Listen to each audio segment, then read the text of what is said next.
Hello, hello, je suis très contente de vous retrouver aujourd'hui. Je suis à la veille en fait de partir en Ardèche pour le stage de la connexion, de la danse à la nature, etc.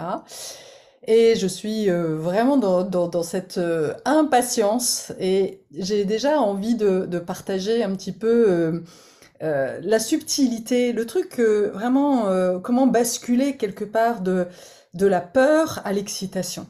Euh, quand parfois, enfin sur certains profils, et souvent quand on a été coupé dans notre élan, dans notre enfance, quand voilà la part justement de l'enfant libre, l'enfant spontané euh, s'est manifestée et que malheureusement les parents, avec leur côté sérieux, rigoureux, t'ont coupé en fait les ailes, eh bien cette énergie de limitation elle peut se rejouer au moment où tu t'apprêtes à faire un truc qui t'excite en fait, qui t'anime, t'as un élan, et comme s'il y avait en arrière-plan quelque chose qui t'empêchait en fait d'y aller.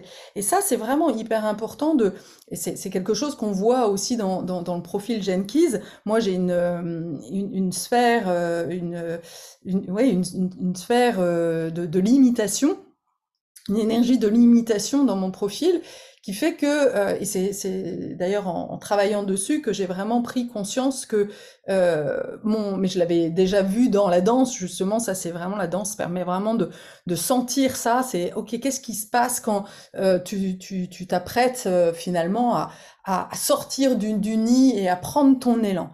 Eh bien chez moi en fait ça fait ça et ça fait boum, ça faisait ça en fait, ça faisait ça et tout d'un coup il y avait une espèce de baisse d'énergie comme s'il y avait une interdiction finalement de prendre l'élan et de suivre cet élan de vie.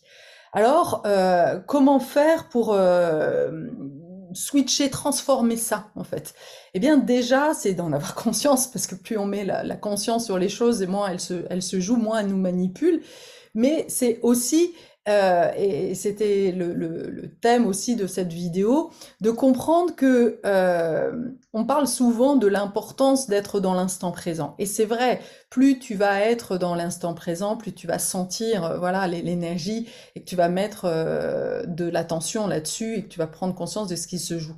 C'est vrai. Et à la fois, euh, c'est vraiment aussi important de comprendre que la matière, elle se crée dans le subtil avant de se créer dans le monde physique. Donc, si tu nourris cette baisse d'énergie, ce côté dépression, eh bien, tu vas jamais en fait te propulser. Alors que si tu utilises finalement ton mental pour te projeter en fait, que tu te mets dans l'imaginaire, que tu vas imaginer le meilleur et non le pire, eh bien déjà là en fait eh bien, tu te construis un pont, tu te construis voilà ouais, un pont vraiment pour passer de là où tu es, de là où tu veux aller, et, euh, et tu crées un pont énergétique qui va faire que tu te propulses en avant en fait. Et que du coup, ces énergies-là, qui sont comme, c'est des énergies qui ne t'appartiennent pas, puisque elles ont été comme euh, mises en fait par l'extérieur, eh bien, elles ne peuvent plus jouer contre toi, tu vois. C'est vraiment hyper important de comprendre ça si tu te reconnais dans ce côté, ouais, un pas en avant, trois pas en arrière, tu vois. J'ai un élan et pourtant il y a quelque chose qui me retient. J'ai un élan, mais derrière j'ai le doute, j'ai la limitation. Moi, j'ai tout ça dans mon profil, donc c'est vraiment des énergies que je connais bien. Et à la fois, eh bien, oui, quand tu ne donnes pas l'énergie à ce doute ou à l'imitation et que tu vas au-delà, que tu vas nourrir justement l'enfant libre, l'imaginaire, et de t'imaginer et de vibrer à l'intérieur de toi parce que c'est très vibratoire que tu t'as pas forcément besoin d'avoir des images très concrètes de qu'est-ce que tu as envie de faire parce qu'au départ tu sais pas où tu vas mais c'est plutôt tu sais bien que cette énergie de doute ou de limitation, ça t'en veux plus. Donc c'est vraiment comment, voilà, je me reconnecte à cette énergie de l'excitation, euh, de l'aventure. C'est vraiment l'énergie de l'aventurière, de l'héroïne aussi, parce que l'héroïne, elle est, voilà, elle est dans une énergie où elle sait que elle, elle a un impact sur le monde, elle contribue au meilleur. Voilà, imagine-toi un héros, regarde des films de héros et prends-toi pour l'héroïne de ton film, quoi. Parce que c'est ça qui va aussi te propulser en avant et qui va justement chanter, j'ai envie de dire, ces énergies basses, en fait. De non, c'est pas pour toi, non, c'est pas possible, etc. Voilà, c'est ça que j'avais. Parce que voilà, quand on s'apprête à vivre quelque chose d'inconnu, cette peur de l'inconnu, elle fait partie de nous en fait. Et puis on a peut-être aussi des lignées qui ont pris en fait des risques. C'est aussi l'énergie de l'exode. Et donc, bah, on sait bien, hein, on est souvent relié à des personnes, des lignées qui ont fait des choix. Conscient ou inconscient, volontaire ou pas, de partir, mais ça s'est pas forcément bien passé pour elle. Et donc, on récupère aussi à ce moment-là ces énergies qui, encore une fois, ne nous appartiennent pas. Donc, l'idée, c'est pas de les nier parce qu'elles sont là, de les remettre dans le cœur et à la fois de voir que, mais oui, au contraire, c'est ça que on honore en fait nos lignées, on honore nos ancêtres et on se dirige et on a conscience en fait de l'importance de nourrir en fait cette énergie de la joie, de la foi, la joie et la foi et de passer justement de cette énergie dense quand on est dans les limitations, dans les doutes, dans tout ça, dans les confusions, c'est quand même dense, tu vois, on se sent contraint en fait. La limitation, elle nous étouffe, quoi, voilà. Et c'est pour ça que la danse, c'est pas, j'ai pris conscience ce matin de ce double jeu, en fait, de passer ouais, du danse à la danse, en fait.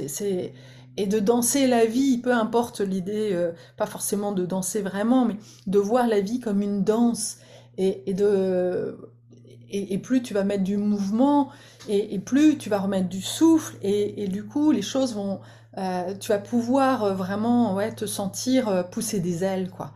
Donc ça, c'est vraiment une clé que j'avais envie de transmettre. Si tu es dans une phase où tu sens qu'il y a une transition à faire, eh bien, prends du temps à, à t'imaginer faire quelque chose, à t'imaginer avec quel type de public tu as envie de travailler, dans quel environnement tu as envie de travailler. Est-ce que tu t'imagines dans la nature ou voilà, dans un bureau? Euh, Crée-le dans l'invisible. Ça, c'est vraiment une clé. On n'a pas, personne ne nous dit que la matérialisation, en fait, elle se fait d'abord dans l'invisible. Et pourtant, c'est vraiment vrai. Donc, c'est vraiment important de se remettre dans un état méditatif, voilà, en mode alpha. Et à partir de là, quand on a reconstruit une certaine, voilà, on se remet, on se pose en fait. C'est vraiment important de prendre ce temps de se poser et là, en fait, de laisser nos pensées envoyer et créer en fait dans l'invisible. Et, et à partir du cœur, bien évidemment, et de sentir que ça nourrit à l'intérieur, de se nourrir voilà, de l'intérieur.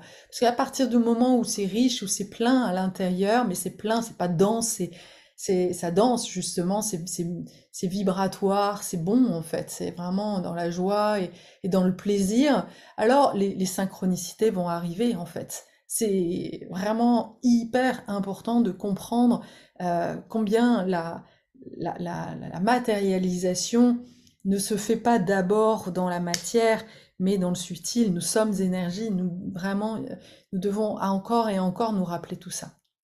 Voilà, je te dis à bientôt. N'hésite pas à me mettre des petits commentaires, de tester, parce que voilà, faut aussi être dans cette discipline en fait de tester, d'expérimenter.